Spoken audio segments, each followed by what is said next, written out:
Hello, everyone. Sorry, it's a little loud. It's about noon, so we'll go ahead and get started so that we're judicious with our time here. I have the pleasure this afternoon of introducing Greg Rieger, who is the director of the Suicide Prevention Program at the VA Puget Sound, as well as being an associate professor in the Department of Psychiatry and Behavioral Sciences at the U. A little bit of background: he received his PhD back in 2004 from Fuller Theological Seminary. And did his clinical internship at Walter Reed. He's also an Army veteran, was deployed to Iraq. Following that, he worked for 5 years with the Department of Defense, helping to develop and evaluate technology that supported psychological health within combat and other military settings.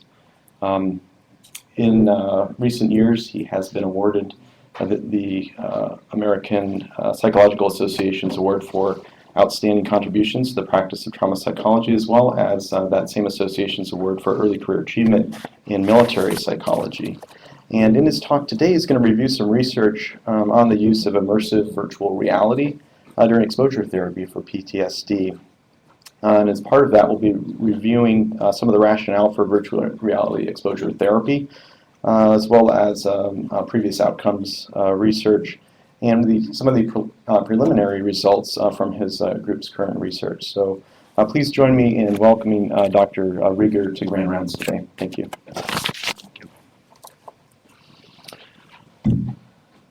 Well, thanks. It's really great to be here, and I'll go ahead and begin understanding that you all are still grabbing your lunch back there. No issues with that. Just grab your food and you'll be more attuned if your stomach is fed.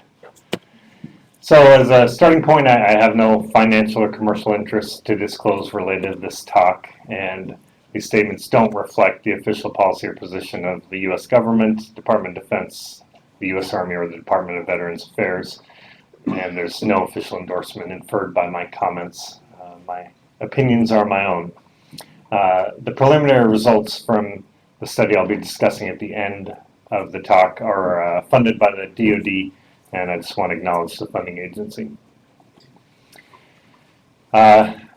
This talk will review a lot of work from several different studies, and it involves a lot of collaboration. Research these days obviously is collaborative. That is particularly true in the area of technology and applications to behavioral health. So this is the primary cast of characters who helped in executing this work.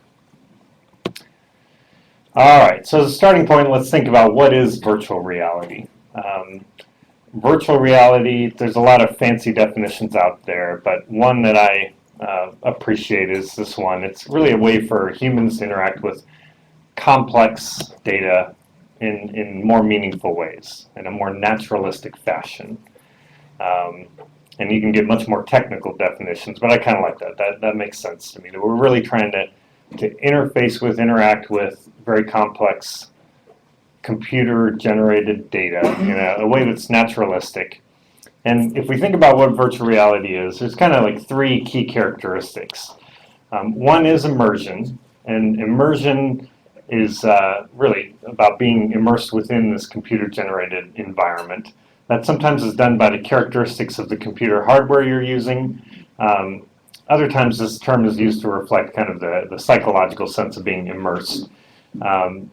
But that's one characteristic. You're really immersed within some kind of computer-generated environment. And then there's varying degrees of interactivity with the computer-generated environment. You will see, research in the literature that calls virtual reality a study that just involved passive viewing of something on a computer screen, all the way up to very, very complex, high-end environments with very complex hardware. But the degree of interactivity is another key characteristic. And then finally, the one that's most interesting to me is the meaning of the stimuli for the user. And of course, that's subjective and unique and individual depending on who that user is. We'll talk more about that in a few moments. But these three characteristics, immersion in the environment, interactivity, and the meaning of the stimuli to the user, work together to create this psychological sense of something that's called presence, which really reflects this psychological sense of participating in an environment other than that which one is physically located. And so we can use virtual reality to create this sense that we are in a location other than we are, or interacting with stimuli other than which we are actually physically present with. And that's really important because that relates to the relevance of virtual reality for psychology, for psychological health, and specifically the treatment of PTSD. Often when people think about virtual reality, we think of head-mounted displays, right? These boxes that we strap to our heads that give the viewer a visual perception of this computer-generated environment. Typically, these have a screen for each eye through these lenses that create stereoscopic vision and some kind of sense of three-dimensional perception. Over the years, audio sometimes attempts to create 3D stimuli are incorporated, and of course, these have come a long way, since I started doing this work only, 15 years ago. Anybody familiar with Google Cardboard? Yeah, right. So some people, believe that virtual reality is still going to be in every home in America, and maybe it will someday. And so low-cost solutions are of great interest. Instead of buying the Oculus Rift, which was thought to maybe be a solution to bring VR into the computer-based video gaming experience of all of our teenagers, Google's created, literally, you go on Amazon, Google Cardboard, and they will send you a box that you fold up and has lenses, and you can insert your cell phone into this, download the app, and you have 3D virtual reality with a cardboard box.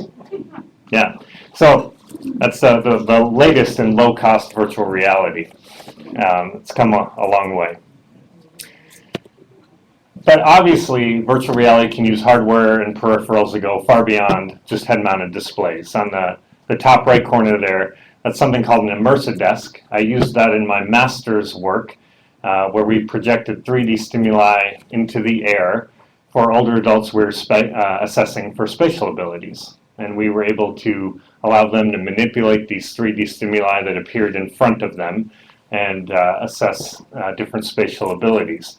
When I did that research, it was probably a $275,000 piece of equipment. We can now do the same thing on a low-cost everyday laptop.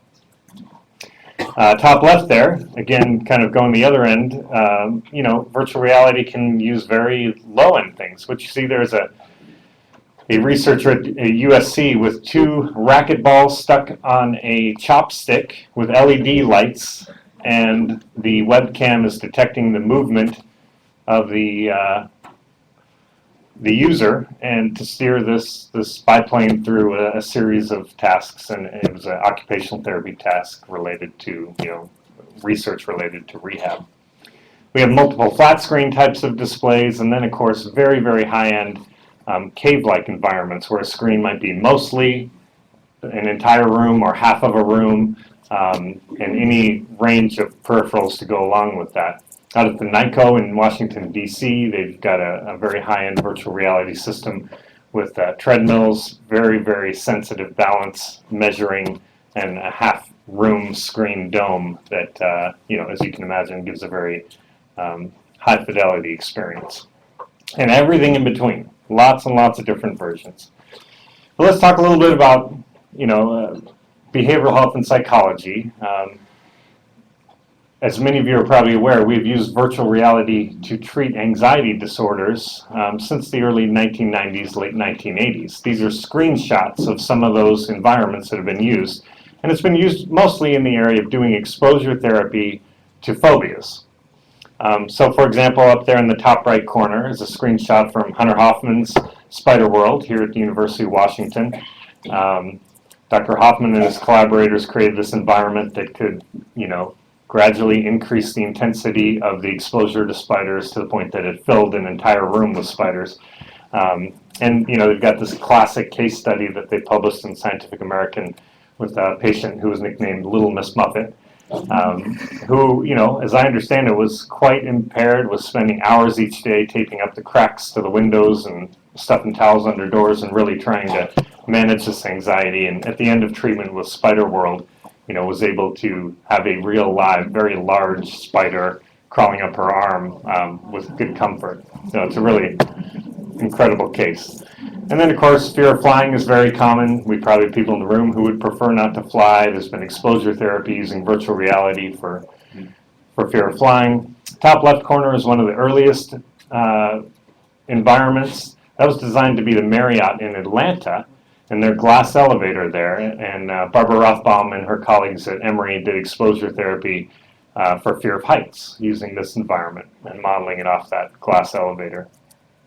And then, as you can see, the many others. And as time has passed and technology has improved, we've gotten better and better graphics. And there's interesting questions about, does the fidelity of the environment have to improve with our experience of technology, or could the environments that were effective in the late 80s and early 90s still be effective? I don't know. But some really interesting work around phobias. And by and large, the research on these have found them to be effective. There are a couple different meta-analytic reviews of this work, but here's one, and you can see that across different phobias, social phobia, arachnophobia, acrophobia, panic disorder with agoraphobia, etc., the effect sizes were large. Typically, we consider 0.8 to be a large effect size, and when we compared them to imaginal exposure or kind of wait list designs, exposure with a virtual environment was effective. I'll note that at the top there you see PTSD, the subject of our talk. That was based on a very small number of studies, I think like 2, so it really was quite preliminary in terms of what we could conclude about PTSD in virtual reality in 2008. So before we get too excited about that, our team, led by Dr. McCann, really looked at this literature and said, let's take a look at the quality. All studies are not created equal. And when we kind of itemized some of the features of high-quality clinical trials, many of the studies comparing virtual reality to other treatments lacked some key aspects of good research. And you can basically see on the right column there the percent of studies as of 2014 that looked at virtual reality and an anxiety disorder that included each of these different characteristics. I won't walk through them all. Those of you who are researchers will be familiar with these. But bottom line, most of the studies out there on virtual reality have lacked some of the good research design features we'd like to see. So there's more work to be done. And now, I'm always aware, as I do this work, I've been working in the area of technology and innovative technologies for many years, and there is just a sexiness to this topic that just grabs people's attention, And it's great. It's great to work in an area that people are interested in. Just automatically, people have great interests. So I think it's worth, at the outset, just kind of observing and reminding ourselves that we really do want to ensure we're not approaching this with an approach that simply accepts gadgets for gadgets' sake. We need to be thoughtful about this.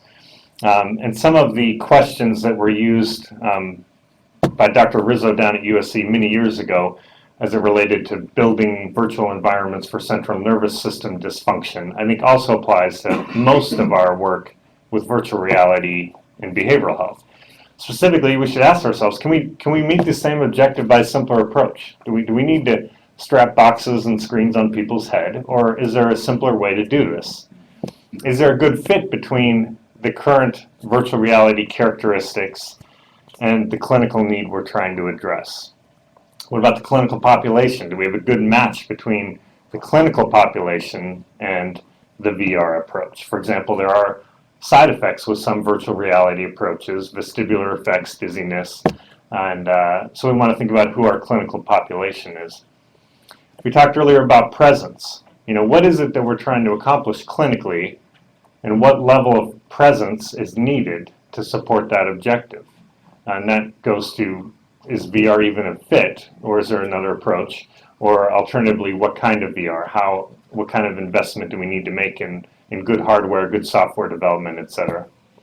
And then we've already talked about side effects. So, all right, so let's move on to PTSD. Prolonged exposure is one of the most researched treatment protocols for PTSD, and it's in all of our treatment guidelines as exposure therapy is an evidence-based approach for treating PTSD. We'll focus on prolonged exposure as it'll come up later in the talk, but this is a treatment protocol that's really based on emotional processing theory. Here, what we're theoretically trying to do is to, the experience of trauma theoretically results in something called a fear structure.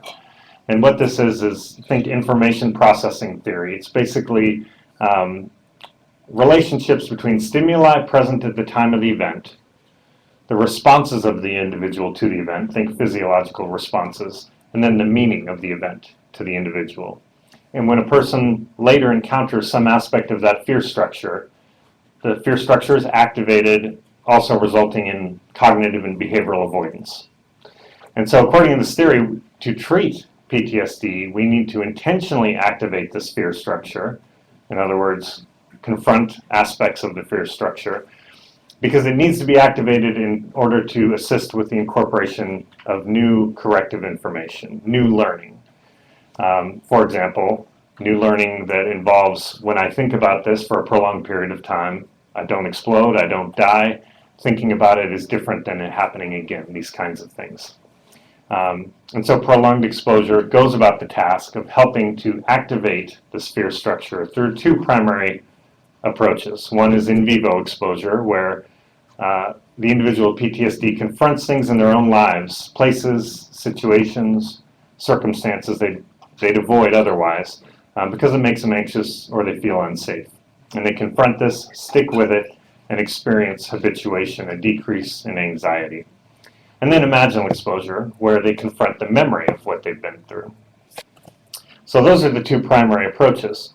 And in imaginal exposure, the approach is to basically, we want to help them emotionally engage with this memory. So they close their eyes, they picture it in their mind's eye, and they tell it to the therapist as if it's happening right now, present tense. And all of these are techniques in the service of supporting activation of that fear structure so that it can be modified.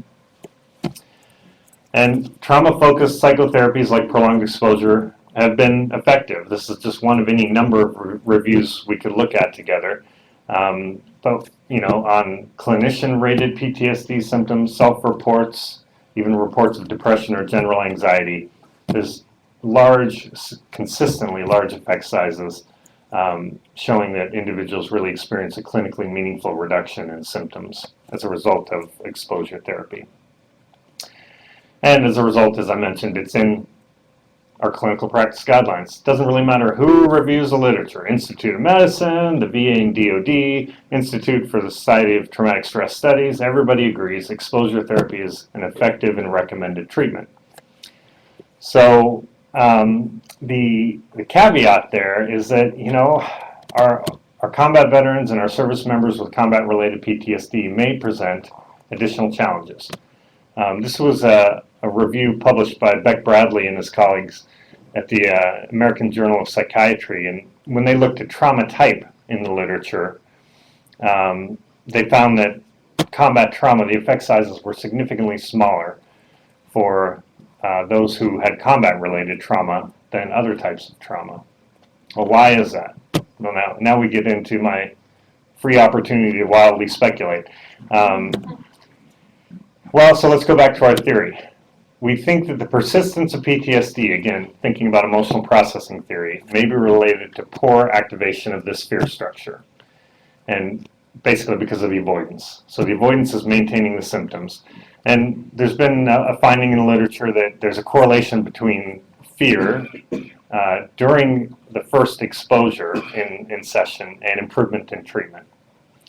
So kind of supporting that. And then, problems with emotional engagement during exposure have been hypothesized to result in poor treatment outcomes. Our exposure therapists are concerned when their patients are doing exposure and there's no anxiety, there's no emotional engagement, they're kind of numbed out, right? Bad sign. We're concerned because often those individuals don't seem to get better, or at least not as better. So why is this all relevant? Well, we have a population in the VA and DOD that has been on long deployments, multiple deployments, with multiple exposures to potentially traumatic events. So I have speculated that this is a population that may have, for very good and adaptive reasons, become emotionally disengaged and unplugged. And as a result, we get them back in our clinics, and they are less emotionally engaged during psychotherapy.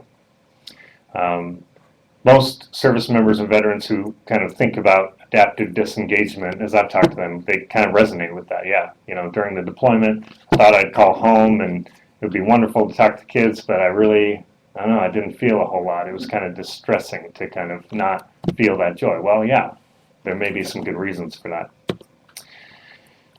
Well, there are additional barriers for our active duty service members. I'm sure we've all heard of treatment stigma in our service member population. Obviously, it's a problem in the general population as well.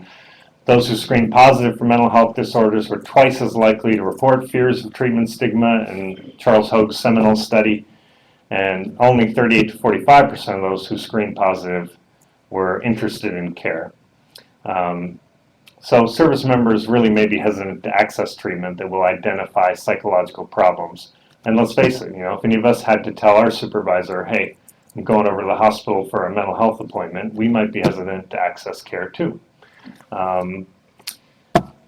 So in the mix here, though, we've got this population that is very technologically savvy. Some recent survey results of soldiers at JBLM found that they are carrying smartphones at a rate of excess of 90%. I mean, this is a dramatic shift in our young, technologically savvy service members. And I love that picture in the middle because I remember sitting there. That is during a deployment. They're lined up in front of their video game consoles, playing games as a way to pass the time because they've really been removed from a lot of their other forms of adaptive coping, which this may be one of them back home, right? Lots and lots of time spent with different technologies. And so really when you ask kind of why are we looking at virtual reality, I think it really goes to two primary rationales. One is that, it's possible that traditional exposure therapy is not as effective because of overlearned adaptive emotional disengagement. Virtual reality may help to circumvent that by a multi-sensory experience with sights, sounds, vibrations, what have you, that help them to confront the memory in a way that may beef up that emotional engagement during exposure and accordingly, we'd hope result in a better treatment outcome. And then, of course, we hope that there'd be reductions in stigma related to treatment just simply because of the coolness factor. One of the things that gets me most excited in my career is the possibility of targeting and identifying something that would give me the opportunity to support that hard charger who is never going to come talk to Dr. Rieger about his feelings, right? He's worked hard, he's dedicated to his job, he cares about his brothers and sisters, and he's never going to come get help. And if I can, throughout my career, get some of those guys to give me the chance to support them, I'll be very, very pleased. So I've been working on this a long time. This is a picture on the left of a much younger, healthier version of me in Iraq, helping a soldier sit in virtual Iraq. There's got to be some cool Hollywood movie we could create around that.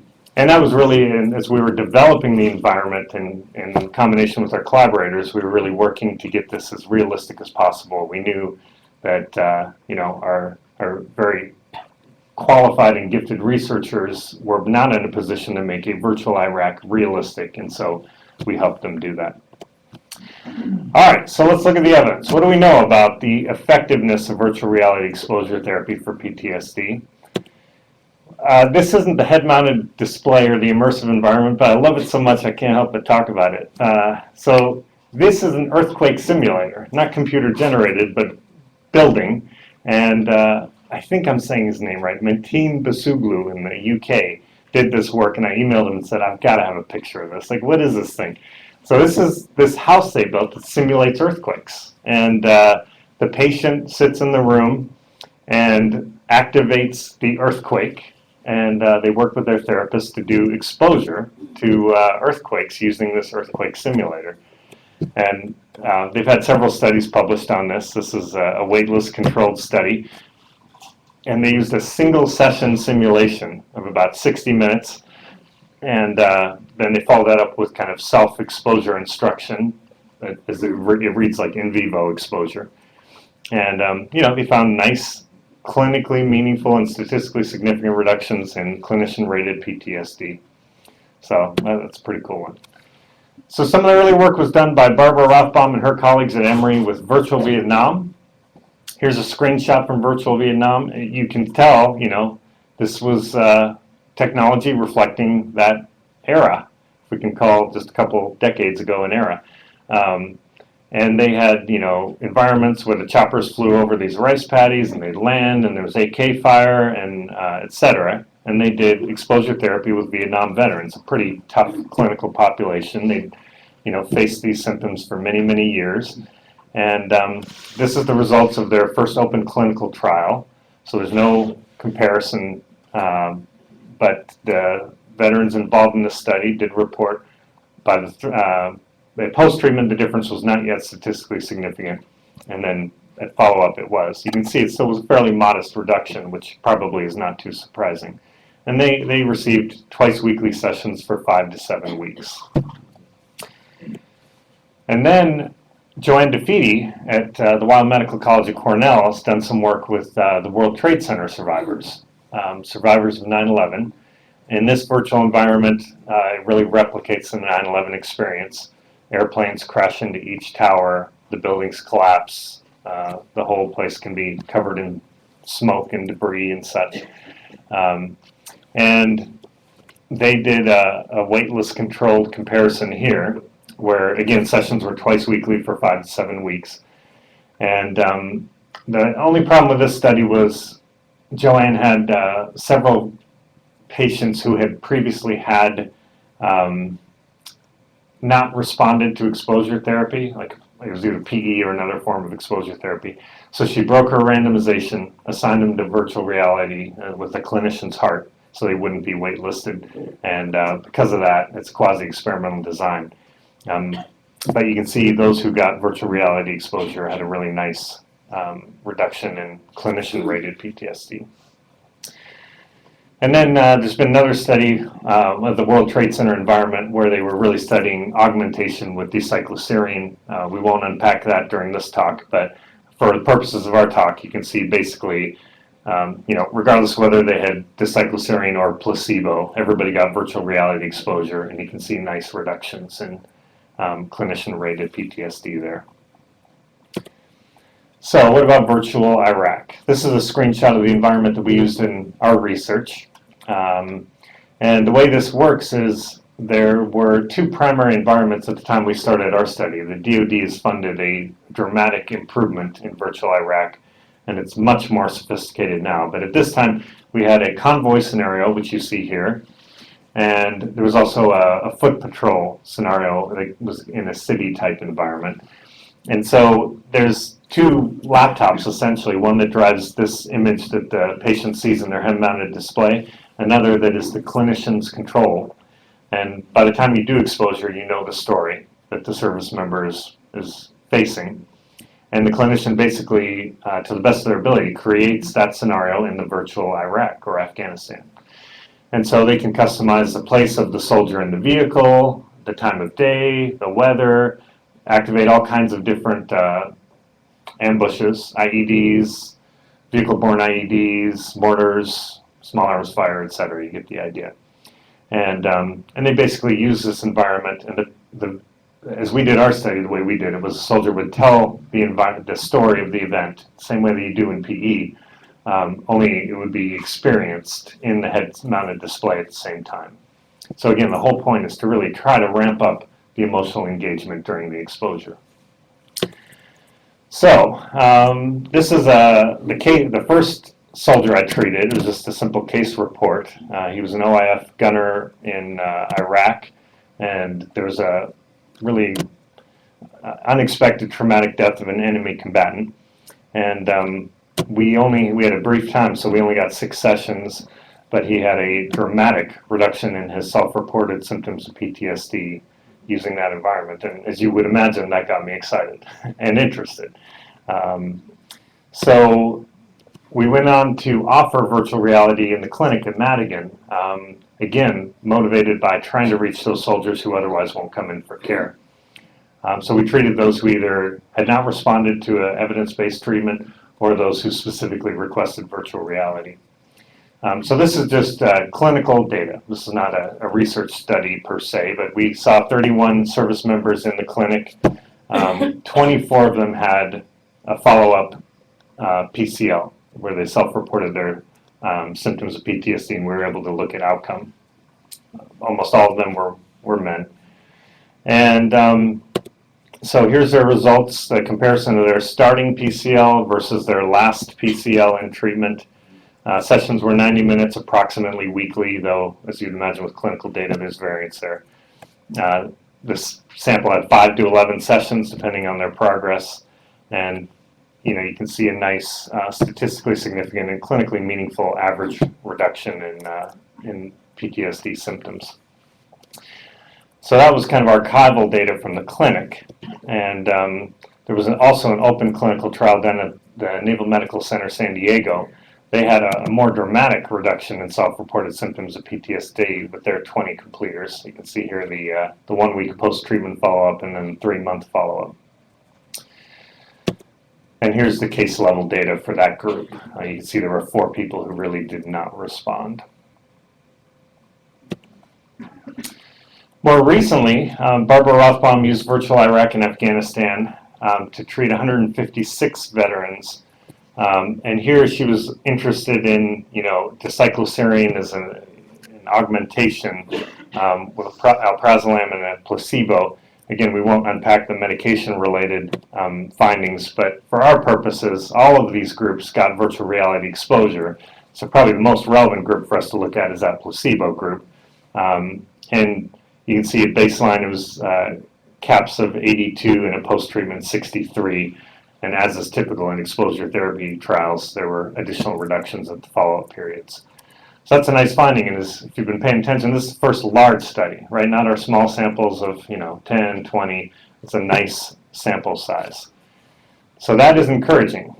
So what's missing here? Well, mostly small samples, and none of these studies to date have had a comparison with a standard of care, right? I mean, what we don't know is virtual reality exposure better than prolonged exposure? Is it better than our FDA-approved medications? Is it better than CPT? That's not in the literature yet. I don't think any of these studies had treatment fidelity monitoring, and there was only a couple of studies that had blind outcome assessments, so clinicians doing outcome assessments often knew what treatment group they were assigned to. That's not good science. And there's limited stabilization of other treatments, so lots of work still to be done here. And strength, of course, is external validity. Based on this body of literature, we can probably say a soldier who gets virtual reality exposure is probably going to experience a meaningful reduction in symptoms. But key questions out there, which gets to our study. So we were interested in what is the clinical efficacy of PE and virtual reality for active duty military personnel with deployment-related PTSD. Honestly, although my interest is VR, our study is probably going to be viewed by the field as more valuable simply for the PE finding, because there are no clinical trials out there comparing PE to anything for active duty military personnel with deployment-related trauma. I know it's shocking, but it's really hard to do clinical trials with active duty military. So we hypothesized that both would experience a reduction relative to a wait list, and based on the theory I unpacked, we hypothesized that VR would have a significantly greater reduction in PTSD than PE. We're also interested in the treatment adherence. Is our virtual reality keeping dropout rates lower? For the same reasons I unpacked earlier, and we hypothesized that VR would have higher levels of treatment adherence, i.e. lower dropout than PE. There's more to that study, but that's what we'll have time to talk about here. So what's our design? Well, we randomized active duty soldiers with PTSD from deployment to Iraq or Afghanistan to either prolonged exposure, virtual reality exposure, or a 5-week wait list. We had blind outcome assessment. We had psychologists whose only job was to do outcome assessment. They were not involved in any of the clinical discussions about treatment. They did not know what treatment group soldiers were assigned to. We videotaped all therapy sessions, and 15% were sent out to external experts to code for treatment fidelity. CAPS, our outcome assessment, the clinician interview, was videotaped, and 10% were reviewed by a team for inter-rater reliability. Now, we enrolled soldiers at 2 sites. JBLM was our main site, and we enrolled from 2009 to 2013. We began enrolling at Fort Bragg when we got money to add an additional recruitment site. And we'll talk more about that in a minute. The JBLM data analyzed at the end of that grant period of performance was analyzed, and the trial was stopped at that point because of the results that we'll start to unpack with you here today. So the Fort Bragg data is not included in what you're going to see here. This is just the JBLM data. Our measures, the clinician-administered PTSD scale, the screener, the PC-PTSD, and their self-reported symptoms on the PCL. And then, of course, we had the BDI for depression, the BAI for general anxiety, and measures of stigma, some physiological assessment as well. Our study design was what you'd expect. We assessed them before treatment, halfway through treatment, or 2.5 weeks for the wait list, post-treatment, or 5 weeks for the wait list, and then the 2 treatment groups got follow-up assessments 3 and 6 months later. Here's our inclusion-exclusion criteria. Basically, their primary trauma that they were seeking help for had to be related to their deployment, and it had to be non-sexual assault because we weren't going to do exposure using virtual Iraq to that. The trauma had to occur more than 3 months ago so that we didn't capitalize on natural recovery from deployment. And there had to be agreement not to initiate new psychotherapy or psychotropics. Meds had to be stable for at least the last month, not as long as we'd like, but with this population, it was all that was really feasible. And you can see the rest of them. They're kind of standard exclusion criteria for clinical trials. I'll give you a minute to look at that. We did screen out those with a loss of consciousness for more than 15 minutes. Since entering active duty, it was a gross way to try to sort through the TBI PTSD issue and make sure that we were treating PTSD. Here is our consort diagram. It looks difficult to read, so I'll highlight the key. We basically assessed for eligibility 292 and enrolled 162. Those 162 were randomized, and as is probably not surprising to any familiar with this population, we had trouble with follow-up time periods. We only kept 22 and 23 at the 3-month follow-up and 15 and 18 at the 6-month follow-up. So that is not good. If you review my manuscript, be kind. We're going to get clobbered over that. But the truth is, it's just really hard. People, PCS, they ETS, they retire, they get med boarded, and they drop out. And it's really, really tough. Here's the demographics. The bottom line with the demographics is there was no difference between groups. Our randomization worked. Obviously, with this population, predominantly male, that is unfortunate. We still need good trials for our active duty women. And if there's any stats geeks in the room, here was our approach. We used full information maximum likelihood to retain participants lost to follow-up. It was an intent to treat analysis. Everybody randomized, all 162 were included in the analysis. All right, so what do we find? Here's the descriptive data.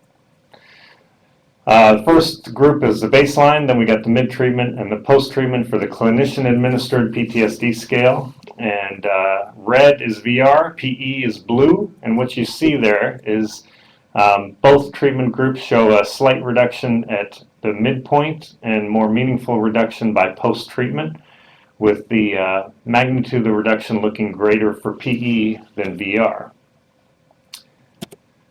Regarding self-reported PTSD, you see a very similar pattern. It's always fun to look at the clinician-rated versus the self-report, but the same pattern really persists there. Very similar baseline, reductions for both active treatments that are subtle at the midpoint, more dramatic at post-treatment, with slightly greater reduction for PE than VR on average. What about depression? You're going to get familiar with this pattern. Both treatment groups showed significant improvement relative to the wait list. slightly greater for PE than VR. And then general anxiety, same pattern.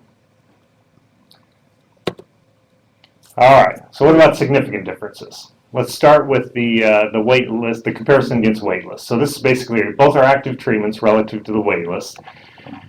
This is the null. This dark line here is no difference. The greater the deviation from this dark line, the greater the difference.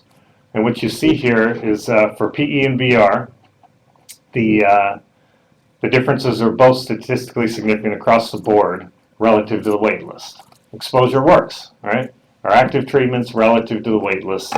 Our soldiers are getting better, whether it's clinician-rated, self-reported depression or anxiety. So exposure works significantly better than the wait list. We want to get our soldiers into treatment. Okay, but what about the two active treatments? So again, this is the null. If there's no difference, then the line here for PE is going to sit on that null line. So this is the comparison against PE. The dots represent VR. And it's statistically significant when this line clears the null. And so what you see here is that for our different outcome measures, at post-treatment, there really is no significant difference between the two treatments. By follow-up, our soldiers assigned to PE are reporting significantly lower rates of PTSD by clinician assessment than those assigned to VR. We hypothesized that these dots would be below the line, not above the line. So that was not expected. What about dropout? Treatment adherence. Let's look at that. So the bar for this study was high. We defined dropout as anyone who did not get our 10 sessions, right? We wanted them to get 10 sessions of PE or VR. And I'll tell you, when you look at dropout rates, make sure you look closely at the number of sessions, because researchers are pretty good at saying, you know, treatment completion is 8 sessions or 7 sessions. That's okay, but you got to make sure you're comparing apples to apples. And I say that because I'm defensive, because our dropout rate's high. We had 41% dropout rate for PE and a 44% dropout rate for VR. We'll talk more about this in a minute. Anybody know the rates in the literature for PE? So Elizabeth Hembry did a review a number of years ago with civilian populations. Average dropout rate was basically about 20%. If you look at our studies of veterans, it's higher. I think Afsoon Eftekhari did this review of the rollout of PE for the VA. Very, very large sample, and I think the dropout rate for 8 sessions, might have been 7, was about 38%. So our dropout rate may not be surprising. Was there a significant difference between the two rates? You probably speculated not, and you would be correct. This is basically the proportion of retained patients for each session number for the two groups, and you see they stepwise reduce at very similar rates. There's no difference. And this basically shows the same thing at each assessment occasion, the percent of retained participants at each assessment occasion. Very similar, no difference. All right, so what do we make of this? Well, so first off, the findings are consistent with the literature supporting trauma-focused psychotherapies. As I talked about at the beginning, exposure has been found to be effective. I'm thrilled that we found the same thing with active duty military personnel in a well-designed clinical trial. Obviously, our hypothesis that VR would be significantly more effective than PE was not supported. So why is this? You know, as you can imagine, I've spent a lot of time thinking about this. VR is, theoretically, we're trying to activate the sphere structure. So clearly, some of our participants experienced large magnitude reductions. So why the variance? Well, I wonder if the limited customizability of the system failed for some. In other words, if we're going to activate a fear structure, presumably it would need to be quite similar to their memory that they're trying to confront. If it's not, then it may not help activate that fear structure. Worse, I suppose, it could distract them from emotionally engaging with the memory. So it's, you know, of course, research always says we need more research, but I do wonder if the future studies with a much more customizable system that perhaps would really evaluate the fit of the patient and their memory with the system would find better outcomes. This does support prolonged exposure therapy as an efficacious treatment with active duty military. And every study has limitations. If you need a reason to disregard our findings, you will have them, as you will with every study. So first of all, I mentioned that we analyzed the JBLM data at the end of data collection at that site. First off, you could ask, should that data have been analyzed? Should we have collected the data at Fort Bragg first? Our grant had a clearly documented plan to analyze that data. But I'll tell you, when we added the Fort Bragg study, I mean, I'm very open with transparency. We failed to amend the IRB protocol in our analytics section to state that. So we had this grant that said you got to analyze it. The IRB protocol didn't say we would analyze it. We had to submit a deviation, but that's where we're at. The trial was stopped. Should it have been stopped? Obviously, we did that in consultation with our IRB, but there are members of the research team who said, no, keep collecting the data at Fort Bragg. Well, those of you who are statisticians will probably agree with me that that does not pass common sense, because if your findings are going one direction, the opposite of what was hypothesized, additional power is not going to reverse the direction of the findings. It's going to enhance the likelihood that you're not finding those by chance. So the IRB did not agree with that, and neither did I. It made sense to stop. Our dropout rate is problematic. This study will highlight the challenges to getting evidence-based treatment to our active duty personnel. As you would imagine, we did everything we could to keep these folks in treatment. Multiple calls, couple of letters. We're trying to find these folks, keep them engaged, and that's our dropout rate under those conditions. Some people say, you know, Doug Zatzik is probably the one who invited me. I don't know, but if you're familiar with his work, he'd probably be sitting in the audience and go, Rieger, why are you doing this? Like, by the time you're done with your study, it's irrelevant because your software is out of date. You know, I love Doug, and it's a good question. It's a fair question, because one of the things we're going to say in our manuscript is, you know, we got to do a study on the more current software. Maybe they'll get different findings. I hope they do. The study did not evaluate virtual reality's influence to increase the willingness of soldiers to access care, and that's a really critical question for me, so we need research on that.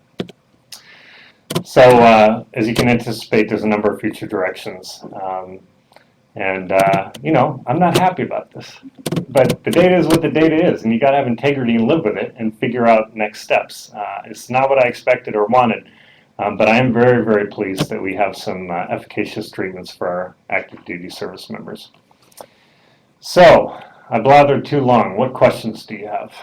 Sir, you had your hand up early. Yeah. Two quick questions. One, I was wondering, did the patient, was the patient actively involved in creating the environment, or did they describe the environment and then you build it? Yeah, I love that question.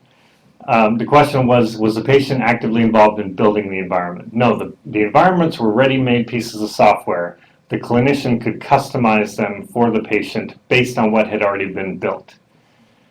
But if there's careers of research in this, I think, I mean, geez, if Patty Rezick hears this, she'll kill me, but I think there's research to be done in cognitive processing therapy where we could have the patient create their own trauma event as a means to kind of facilitate the cognitive processing work. Be an interesting question, but the answer is no. Can I ask one other? Let me give others a choice. I'll come back to you. Sir? I'm curious whether, well, I don't know how in-depth your patient treatment history was, or rather just their entire history leading up to when you started treating with them, but rather how extensive their trauma history may or may not have been before their service. Yeah. Good question. We did collect information on trauma histories, so we have that. I don't have a ready-made answer for you about its impact, but yeah. Yes? You may have been in some of your data, and I may have missed it because I was thinking about formulating this later on in your talk, but what was the dose? Because I think the issue of 40% dropout rate, and it looked like there was also a nice trajectory that was happening, and even those that got the full treatment, the trajectory they continue to improve. So is there potentially a balance between, okay, maybe not 100% are going to stick, but maybe you'll have less.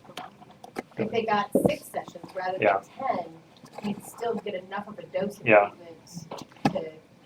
Yeah. So the question is do we have an identified number of sessions that is an effective dose based on outcomes?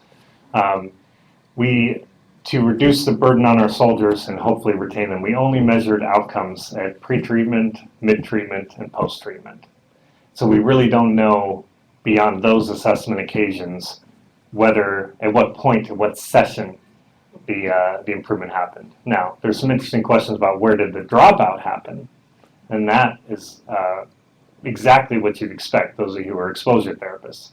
The dropout happened after session 3, after session 4, and but no, we don't know that. Yeah.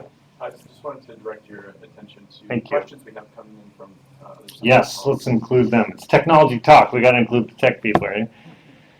Let's see here. Hi, Brad. Brad Felker says, do you think there's a role for VRE in helping address the ambivalence service members might have for accessing mental health care to include EBTs for PTSD? Yes, that is my hope, Dr. Felker. I really, look, there may be a role. Let's say that future clinical trials replicate our findings. There may still be a role for virtual reality, even if it's less effective. Can I say that? If it gives us the opportunity to care for service members who otherwise won't come in. And so, yes, that is my hope, and I'd love to see some research around virtual reality's ability to increase willingness to access care. Yes? Do you have any thoughts on how much you could extrapolate these findings to, say, veterans or older people who might have similar PTSD? Yeah. So to what extent can we extrapolate or generalize these findings to veterans or older adults? I guess what I'd say is that there were a couple of studies I reviewed that were with veterans, and they weren't as well designed as our study, but the findings were positive. They were going the right direction. We probably think about the differences between those populations. Depending on the age of the veteran, they have lived with chronic symptoms for many more years, and some have speculated that that is part of the smaller effect size in studies of Vietnam veterans, that they've just had a chronicity that makes it difficult.